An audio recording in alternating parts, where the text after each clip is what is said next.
आखिर सूरज 17 साल की लड़की श्वेता को लेकर क्यों भागा, जबकि सूरज शादीशुदा था। उसकी शादी को 5 साल हो गए थे, फिर भी श्वेता उस आदमी के साथ भाग गई। अब जितने लोग उतनी बातें होने लगी। अधिकतर लोग श्वेता के माता पिता को ही दोषी ठहरा रहे थे।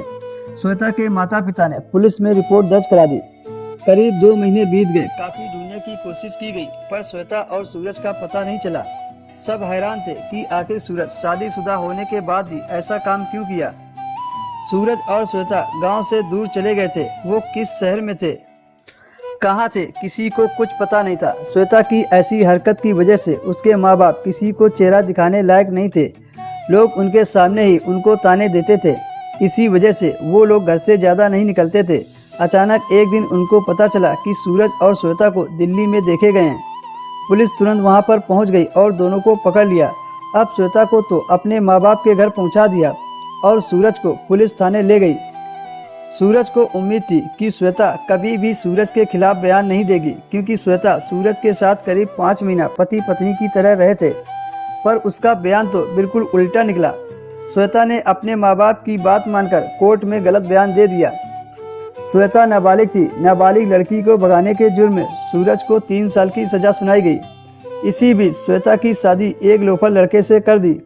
3 साल की सजा काटने के बाद सूरज घर वापस आया तो उसके दोस्त रामू के मन में एक तरह का ख्याल आ रहा था कि शादीशुदा सूरज ने ऐसा क्यों किया, क्योंकि सूरज को वह अच्छी तरह से जानता था कि सूरज ऐसा नहीं था। बस हकीकत जानने के लिए रामू अपने दोस्त सूरज के घर गया और सूरज से बोला, कैसे हो सूरज।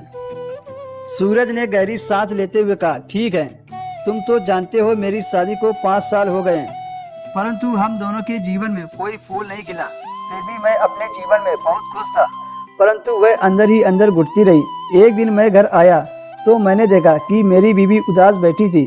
मैंने उदासी का राज पूछा तो कहने लगी कि कितना अच्छा होता कि हमारे आंगन में भी एक बच्चा खेलता। यह सुनकर मुझे भी एहसास होने लगा। डॉक्टर से मैंने तुम्हारी भाभी के टेस्ट करवाए तो पता चला कि वो कभी माँ नहीं बन सकती। इस बात से वह बहुत दुखी रहती थी। उसने मुझे दूसरी शादी करने को बोला तो मैंने साफ मना कर दिया।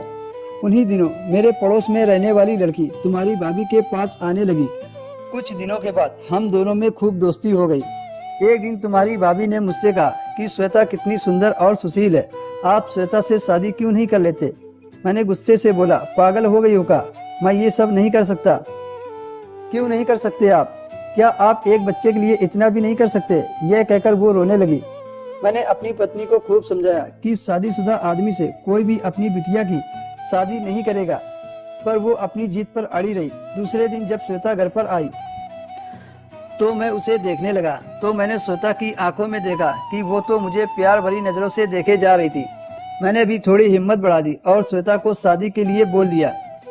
श्वेता तो पहले से ही तैयार थी मुझसे शादी करने के लिए, पर उसके माँ बाप नहीं राजी होते। तो श्वेता ने कहा, मेरे माँ बाप कभी राजी नहीं होंगे, ऐसा करते हैं भाग चलते हैं।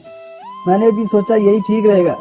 करीब 8 दिन के बाद सूरज श्वेता दोनों घर से भाग गए।